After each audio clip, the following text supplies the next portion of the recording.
So I'm really thrilled to introduce Ei-Nyung Choi.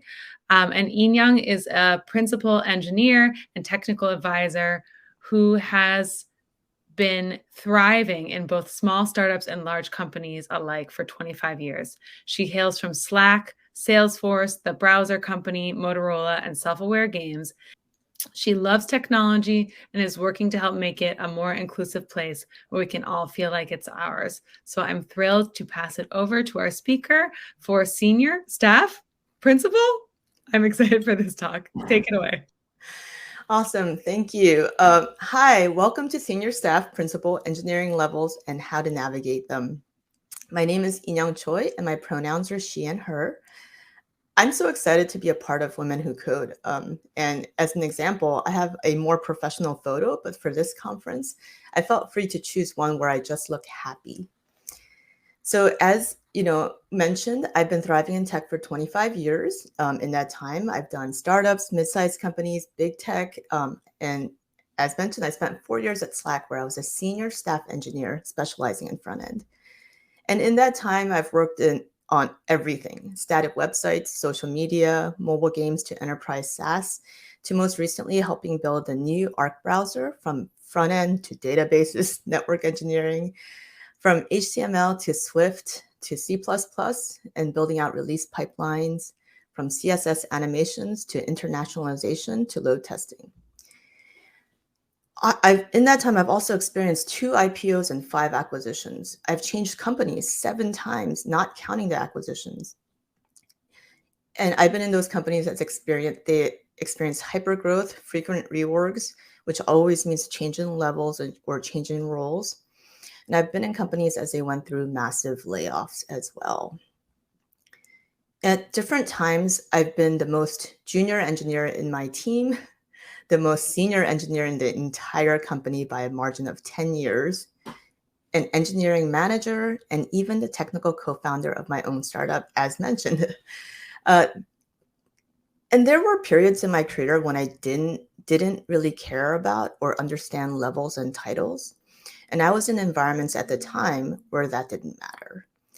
And then there were periods when those levels and titles mattered a lot. There were times when I thought the next steps meant just straight up becoming a manager. There's no other path. Is anyone here, because you're in that same boat, you think the next step is just got to become a manager? And I'm sure there were times when I wasn't coding much and I really, really missed it. And if there are any folks here that are the most senior in their companies or your staff or higher at larger companies, you probably fall into this bucket. There were times when I was asked to code all the time, but I was used to being more of a leader and wanted to spend more time sponsoring and mentoring others. And I hope that there are people who relate to that a little bit too. So I want to help you all here navigate your expectations about your level and what's ahead of you, especially with the recent layoffs. I know many of you are in new or changed roles, and you're moving to a much smaller company or a bigger company than you've been at. Or maybe you're even thinking about taking a lower title or level at a new job. I want to advise against that last part always. So to start off, I'm going to put this out there that levels are confusing and inconsistent. So if you're wondering if you're the only one that doesn't get engineering levels and what all these titles mean, rest assured everyone else is also a lot confused. One of the hardest parts is that every company has different levels. But in the first few years, it's actually a little less confusing. So we'll be focusing mostly on the later parts of the career ladder in this talk, but here's a brief rundown of the early parts. The first engineering level is for people for whom this is their first job writing code at a workplace. It might be called software engineer 1 or junior engineer or associate engineer.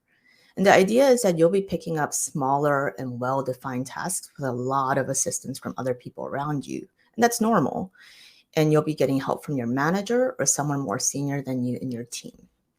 Some places skip this title or reserve it for interns, and they lump you in with Software engineer. I know that's our whole profession, but that's also a level.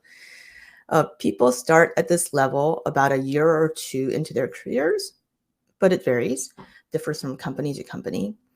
And at this point, you know how to write code for a production code base. You know how to collaborate with other people on the same code base. You know how to take feedback and make changes to your code to make it better. You know where to look up information, but you still aren't necessarily the expert in your team, and you're not necessarily leading big projects. You might be, but you probably aren't.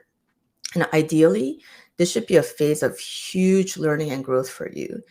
And if that's not happening, there's probably a little bit of a problem there. And senior software engineers are often seen in smaller teams and smaller companies as the experts in the team, and they're able to lead big projects. You might get to this level in as early as year 3, or you might get to it actually in year 8. There might be 1 or 2 or even 3 extra levels between the starting entry level and the senior level, as I've shown here. So I want to pause to ask about senior engineers here. And I understand there's a delay, so feel free to hop into chat anytime you want. So I'm going to present 2 scenarios for senior engineers. If you feel like one of them is more like how things are in your company or team, please drop it into chat. You can write A or B. So depending on the size of your company and the scale of your products, it's possible a senior engineer is the go-to technical expert who is a hub of answers, who supports and guides others in the team, who partners with the manager and cross-functional stakeholders to lead projects. Or scenario B, the senior engineer might be someone who can be trusted to work well independently, figuring out unknowns and resolving issues mostly on their own, but still with a little support, and who is mostly responsible for their own work versus being responsible to lead multi-people projects. So which of these 2 scenarios is closer to what a senior is in your team?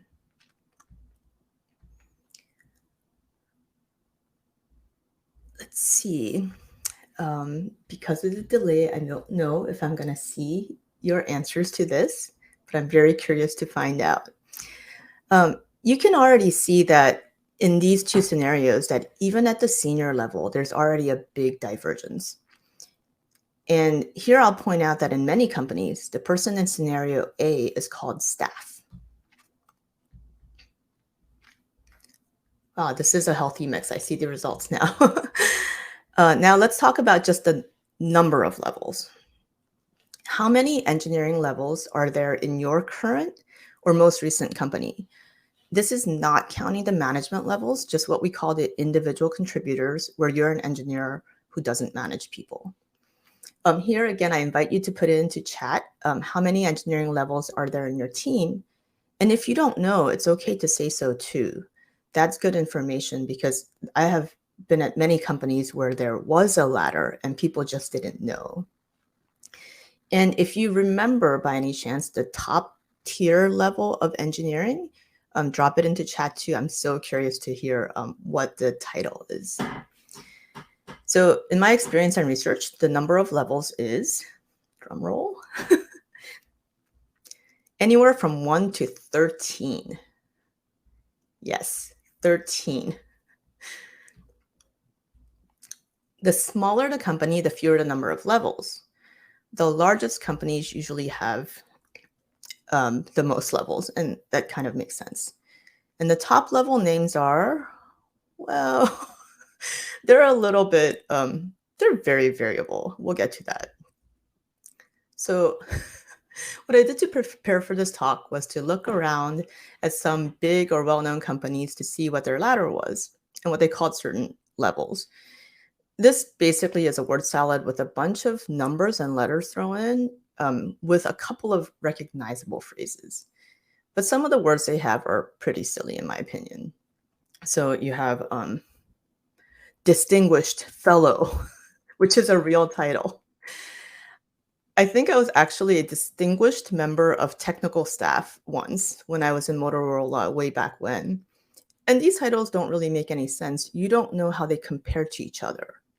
For the purposes of this talk, I listed my title as principal because I've been a principal engineer multiple times in my career already, and principal in those companies that I've been at were the highest level an IC could achieve. So I mentioned earlier that I was a senior staff at Slack. Senior principal, senior, sorry. It might be too small on the slide, but I hope you can see it. On the left, you can see that that is 2 levels past senior and 1 from the highest level. And after Salesforce acquired Slack, my title became software architect. I know, very impressive. But I was doing the same work. On this slide, I have some companies that I think at least some of you may have heard of. They aren't the biggest companies, and I intentionally picked these as comparisons because they have pretty straightforward levels and they kind of compare fairly similar to the levels that I had at my company. But even then, you can see that at New Relic, my title might be senior principal engineer, even though principal is the next level for me at Slack and the highest level I've ever been at. And by the way, this chart is from levels.fyi, which is just one of the many resources I use to evaluate the correct level and salary when I'm interviewing for new jobs, because every company, like I said, has different titles. I want to highlight something else on this chart, though. Let's see. I've highlighted where senior engineer, which is a title we think we know what it means generally, one of those 2 things that I described earlier. Gusto here, it just uses numbers, so I don't actually know what they call a senior engineer within their company. But you can see that there's a pretty big jump around. I repeated the exercise with some much more well-known companies. I encourage all of you to do the same kind of exercise as well. Your company might not show up on the levels, but you can sort of try to figure out from like talking to some people and finding out what your current levels are, how these might line up.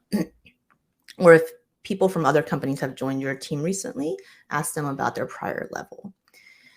So this is interesting because this implies I could go to PagerDuty and become their top engineer, which is definitely not true.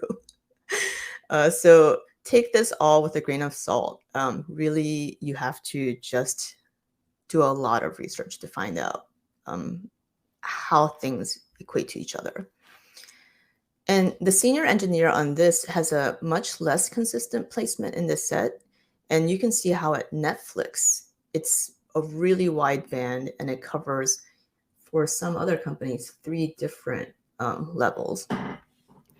And often the large band at companies is the one that they talk about as the career level, which means that if you reach that level, there's no pressure or expectation that you'll keep going further up the chain.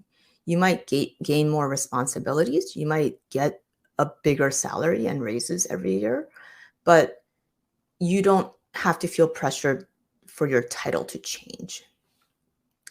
And another interesting thing here is that you see that Netflix starts at L3 and Stripe starts at L1. They're the same thing. So if someone says they were L3 at Stripe and someone says they were L3 at Netflix, they mean very different things. Just find out what they actually did in their job.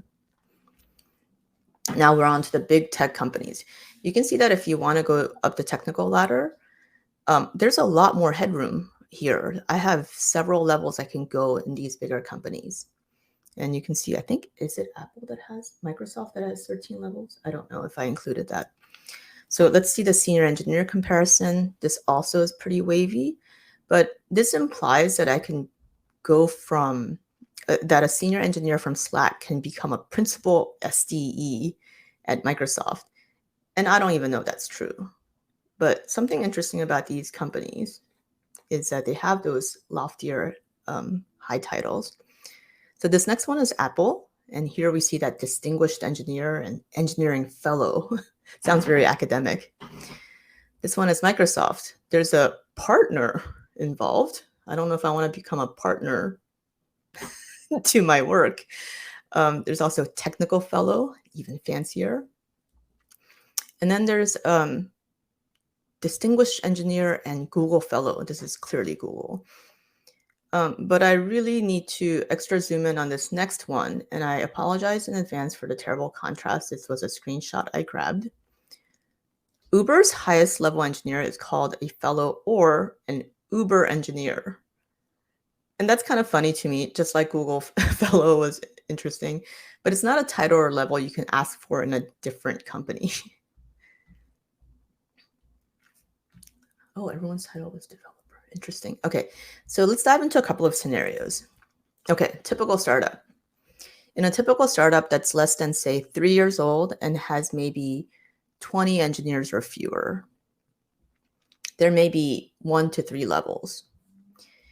And early career engineers, the ones that we call associate or software engineer, will be expected to do a lot and be more independent faster, as well as have great product and engineering impact. Senior engineers in these startups might have 4 years of experience, or they might have 20. Seriously, I've worked in startups where seniors had 20 years of experience. And usually the focus is more on the scope of responsibility, on recognition of good work, and on impact than it is on levels, since there really aren't many levels. In small to mid-sized companies, there may be 4 to 6 levels. And I think a lot of people had mentioned that that's what you experienced in your own teams as well. And they might be something like associate, SWE, which is just short for software engineer, senior, staff, principal, or it might be like associate, software engineer, senior principal, architect, software engineer 1 to 6, or 3 to 8, like that Netflix one. That was odd. There's more structure and limited scope than at a startup at every single level. And in mid to large companies, might have 6 to 13 levels. And there might be multiple levels between that first level to software engineer. There might be multiple levels between software engineer and senior. Next might be, they might use the wording staff. They might use the wording principal, architect. I've seen tech lead be an actual level rather than a transient role, which is what I'm more used to. And they might there might be a senior or distinguished sort of adjective in front of them to distinguish different levels within those grades as well.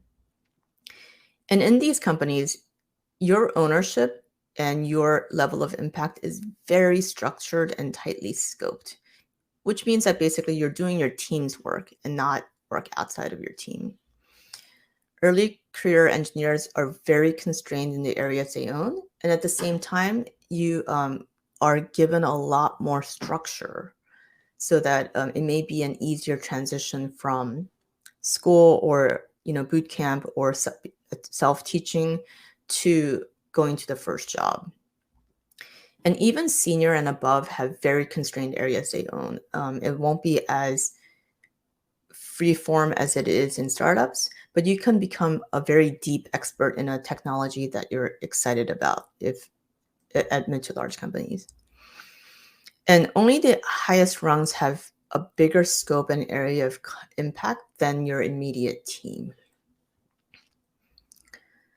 So if you're one of the most senior people at a small company, you're probably a big fish in a little pond.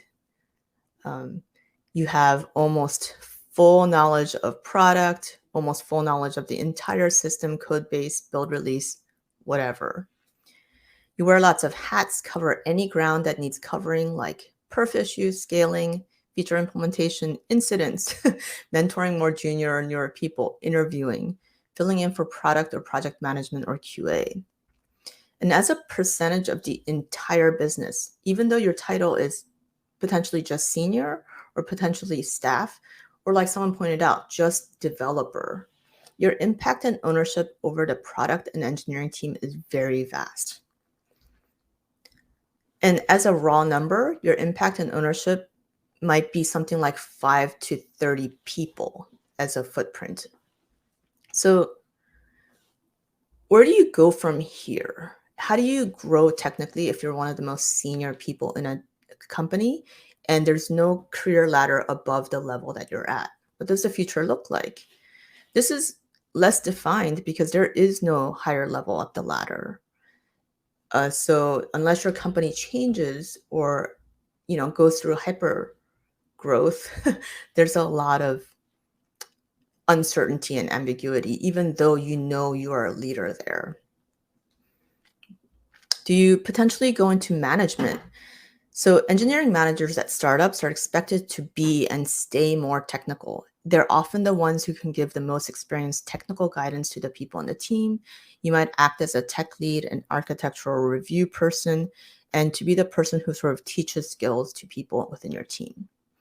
But the question is, in your startup, is management considered a lateral move to a different career track? Or is it considered a promotion past the highest individual contributing and engineer level? This is pretty important.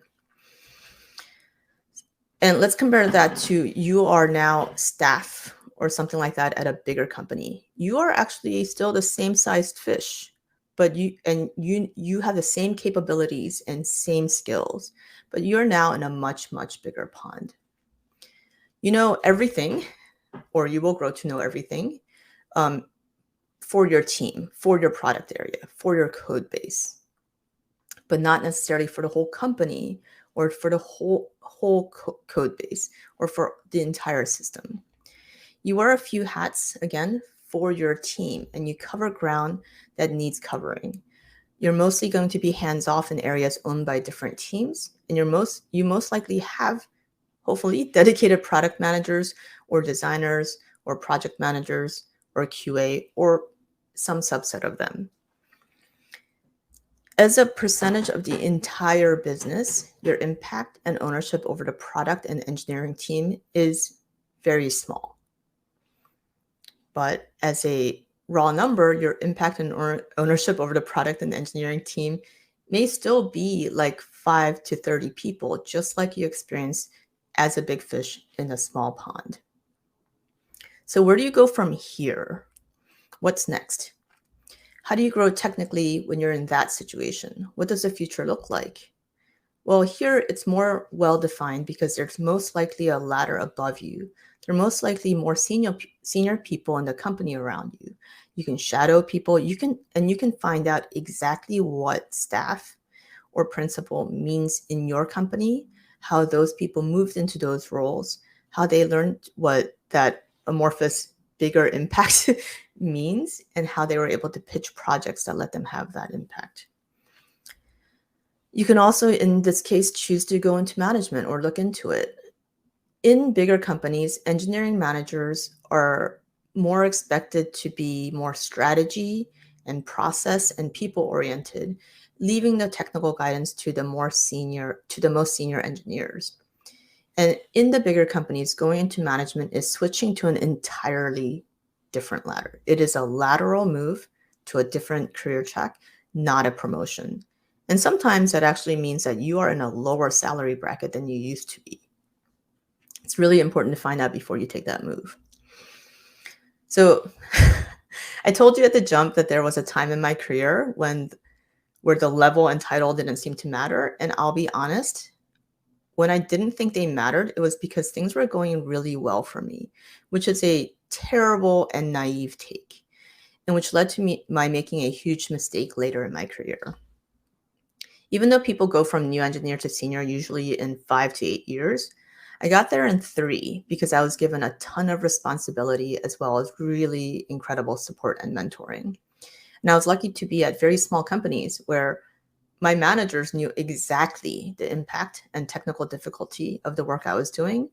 I didn't have to talk about it. I didn't have to be able to broadcast it to the rest of the company. I'm doing important stuff. I could just do the work. And they rewarded me with raises, bonuses, and bumps in level. And obviously, this is the ideal situation in which all of us would operate, but that's not real life. So in the Early and mid stages of my career, my entry into big companies was through acquisitions, and my level was automatically determined, so I didn't have to negotiate it. Didn't have to worry about it. And I would leave these big companies with my bigger title, and I would go back to smaller startups, and I would almost always be the most senior engineer in the room by a lot, and I would have a lofty title like principal engineer. So this sounds all great. So what was my mistake? So when I joined Slack back in 2017, I knew that the only engineering levels I saw on the job listings were for either software engineer or senior software engineer. With 19 years of engineering experience at that point, I was like, duh, of course I'm going to apply to the senior role. But my big mistake is that I then made the assumption that senior was the highest level they actually had, since that was the highest level I saw advertised externally. And back then, Slack was still considered a scrappy local startup, even at 700 people. So I just assumed that they had a very flat ladder. I noticed within days of joining that there were higher levels. I noticed within weeks of joining that more engineers were joining at higher levels than me, 1 or 2 levels higher, and some with as few as 7 years of experience compared to my 19. I'm not gonna lie, I was devastated. I was furious. I cried. I raged at my spouse. I never questioned the leveling when I got the offer. I never asked the recruiter or hiring manager about career ladders. I didn't go on levels at FYI. I don't know if it even existed back then to make those comparisons. And it wasn't malicious on the part of Slack because they offered me the role that I applied for. I never said that the level was a problem. So they just assumed there was no issue. This was extremely demoralizing, and I struggled intensely, swinging between anger at the injustice and then, towards imposter syndrome that said, hey, maybe I was just really terrible in my interview, which I probably was. And maybe my experiences don't measure up.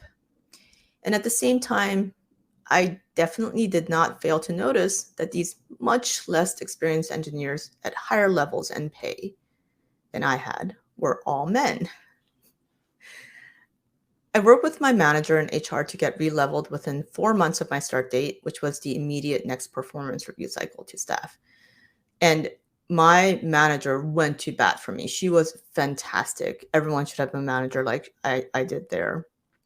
I also, in that time, worked my butt off to make sure I did everything perfectly because I felt like I had to prove myself.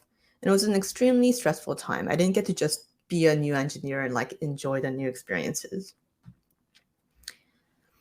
In all, I spent 4 extremely happy, satisfying, and fruitful years at Slack. I went from senior to senior staff in that time, which is pretty unprecedented. Yep, the patriarchy is pretty unprecedented in its pace. Even though I thoroughly enjoyed my time at Slack and learned so much, I also spent most of that time absolutely sure that that the correct level I should have come in at was senior staff. And I felt like I was constantly playing catch up. But I did some reflection, both near the end of my time at Slack and after, especially writing this. In the bulk of the 19 years before I joined Slack, I was a big fish in a little pond. I had huge impact over the company's success, over the product direction, both technical and otherwise, over the culture, people, processes, everything. And I loved it. But how many people were in my little pond? At most, probably 50. Going to Slack, which was a much, much bigger pond with several hundred engineers at the time that I joined, I was expecting to immediately have the level, the recognition, the impact, and influence that I was used to in my smaller pond. But the truth is the pond was much bigger, and for all my experience, I had huge pockets of knowledge that were new to me when I joined Slack.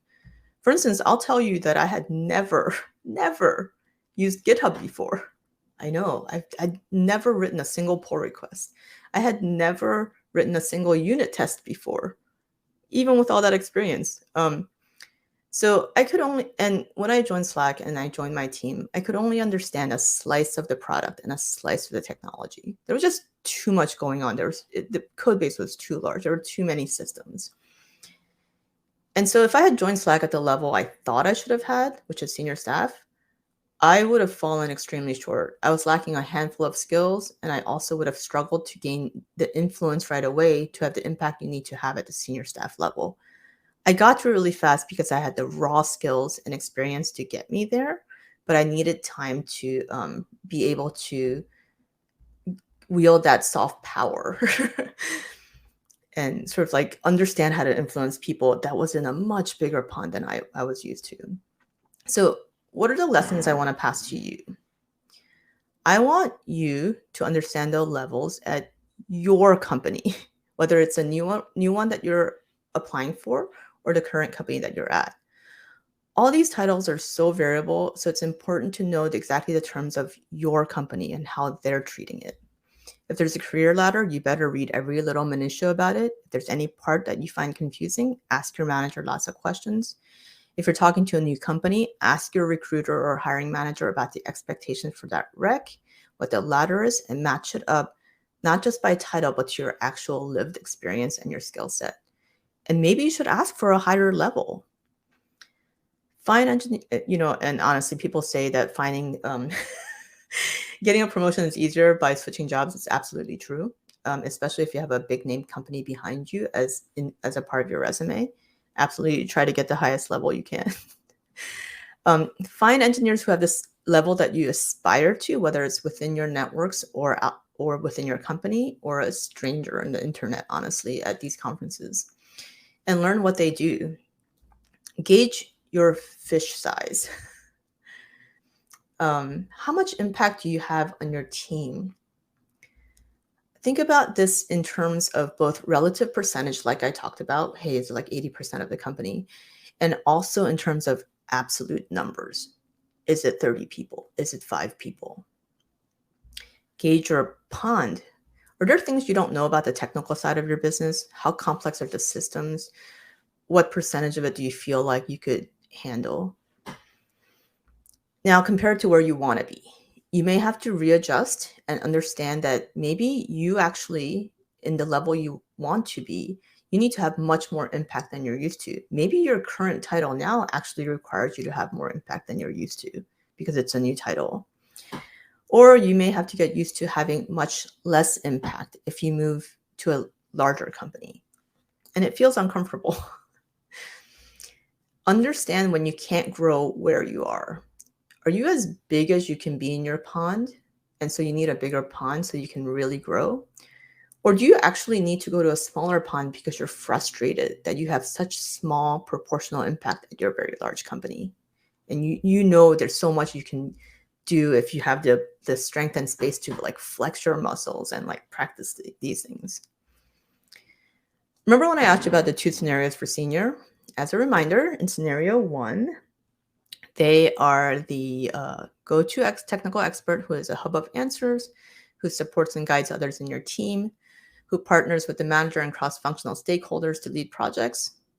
Well, do you also remember in most companies with more than 3 levels, this is not considered senior. This is considered staff.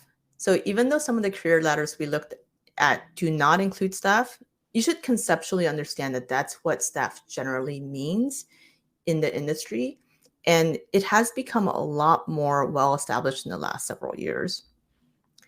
Staffeng.com has a lot of interviews with staff engineers and the experiences they had transitioning into that role from a variety of different companies.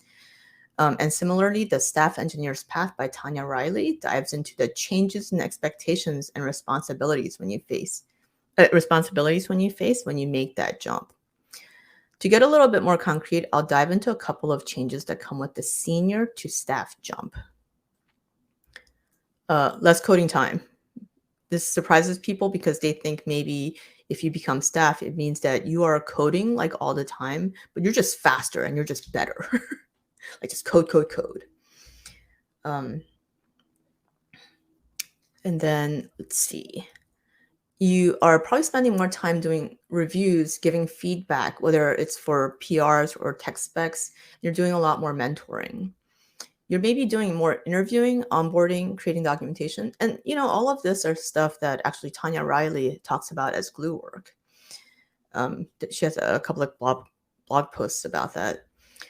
There's more coordination, collaboration, unblocking. Again, glue work, but so necessary. There's more surfacing and pitching impactful projects. Like you end up being close to the code enough but high enough in your skills that you can see bigger problems that you can't see if you're just working on small features. And your focus is on the team and project execution, no longer on your individual pace of execution and your individual quality of code.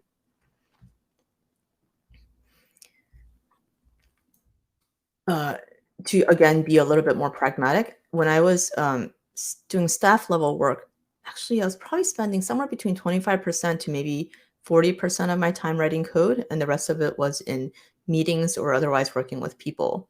So you really need to think to yourself, if you want it. Some people love just writing code, and if you do, maybe the thing you want to fight for is a bigger salary, but not necessarily, and bigger, option grants, but not necessarily a title, because you will be expected to do a lot more of that organizational and people work.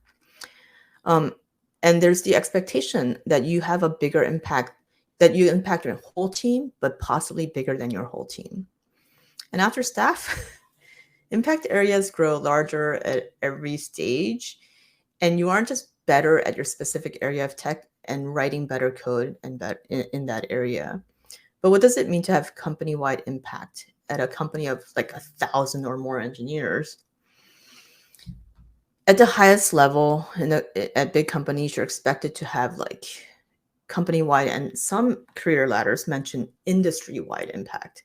That's a lot of pressure.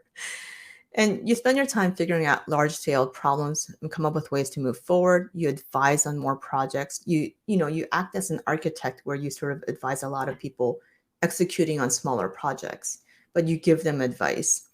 You coordinate maybe engineering-wide initiatives. You mentor, like I said before. You might lead workshops and training to transfer hands-on skills.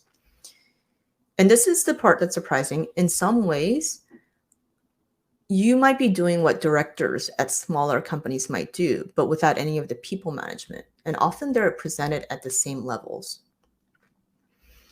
As you go up in title, your percentage impact and raw number impact over the engineering team increases. But at very large companies, you may never even get close to approaching 100%.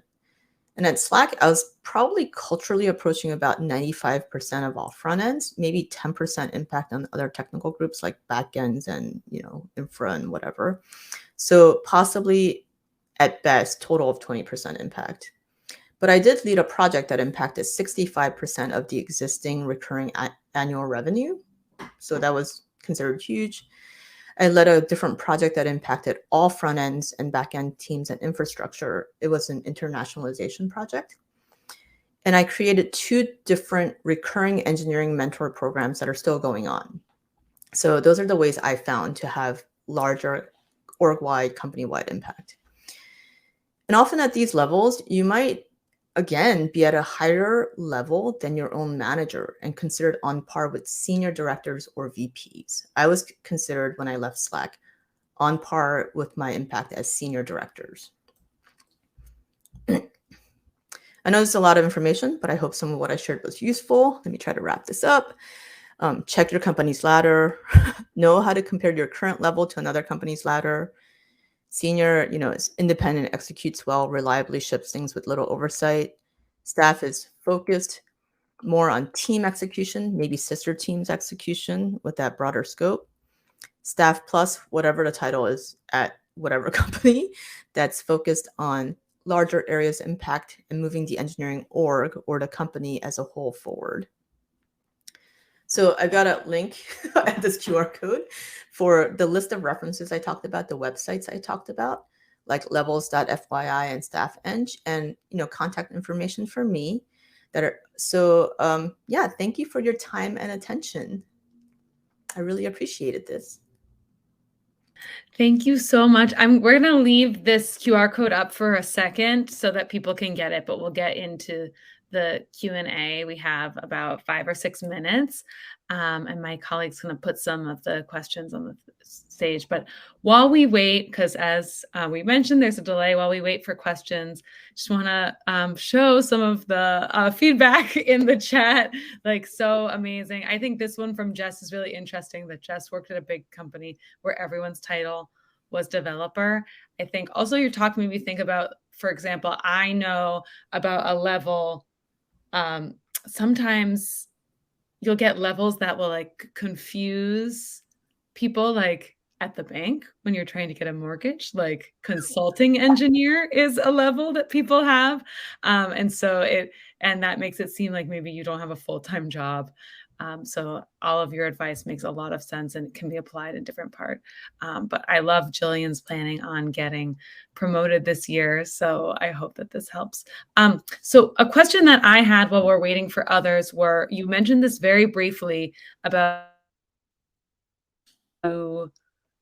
you mentioned changing jobs to get a promotion or changing jobs to change level. Oh, yeah. Can you talk a little bit more about your personal opinion about that? And then I have a follow-up question as well. Yeah, so I know people have probably heard that before. And the interesting thing about when you interview at a company and go into a company, they are leveling you based on the skills that interview processes are really messy, they're bad, they don't actually accurately gauge your skills and experiences, but they try to figure out your skill set, your experiences. And they're basing your level on your past and also based on what they project you will bring to the company. So you have had zero impact on your new company, just a fresh face, right? When you're in the company, they will put a lot more emphasis on how much impact, and this is probably more proportional impact, not the raw numbers that I was talking about, proportional impact on the company that you're at. So if you're trying to get promoted, you have to have already increased the scale of impact you have. So if you're at a company like I was at Slack, and we were already, I think at 900 or 1,000 or 1,200 when I was trying to go from staff to senior staff, I had to show that somehow I had impact across a company that was that big.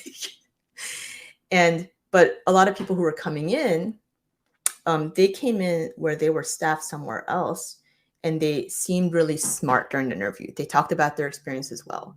So they sort of were able to meet the hopes of what you would fill in that role, but didn't have to demonstrate that they had ever actually done that before. So it is way easier to not have to earn your, earn it than it is to show the promise of it. Thanks. I also want to, my follow-up question is a little bit connected to something you said very quickly, like don't take a job at a lower level, because I think right now with the layoffs and things like that, people are maybe doing a lot more lateral moves and feeling, it's hard to build that resilience and really questioning whether they should take it. So I would love to hear a couple more thoughts about that. So I actually do help a lot of people. A lot of my people in the networks were laid off as well. And I say to them, you can eventually consider taking a lower level because the economy is bad. But make sure you've diagnosed and fixed everything you can in that interview pipeline first. Is your resume actually getting filtered out too soon by jobs that you're actually qualified for? Are your conversations with the recruiter going badly? Are your conversations with the hiring manager going badly? Are you not nailing the on-sites? You got to diagnose all of those things before giving yourself a demotion. And giving yourself a demotion is not actually going to help you get a job if you don't fix those other things in what I call your funnel. A lot of people who, if you have any experience doing marketing or, what landing sites, know about the funnel. Just make sure you fix every part of your interview process before demoting yourself. Don't demote yourself. Don't take it too quickly. So we have time for one last question. So one thing that I wanted to ask a little bit about You have the QR code, and then someone else, Sasha, actually, I'm going to put it up. Sasha was able to put this link as well in case, because so many people scanned your QR code that we reached the limits of the scans, but that's amazing. But can you, so you have your list of resources.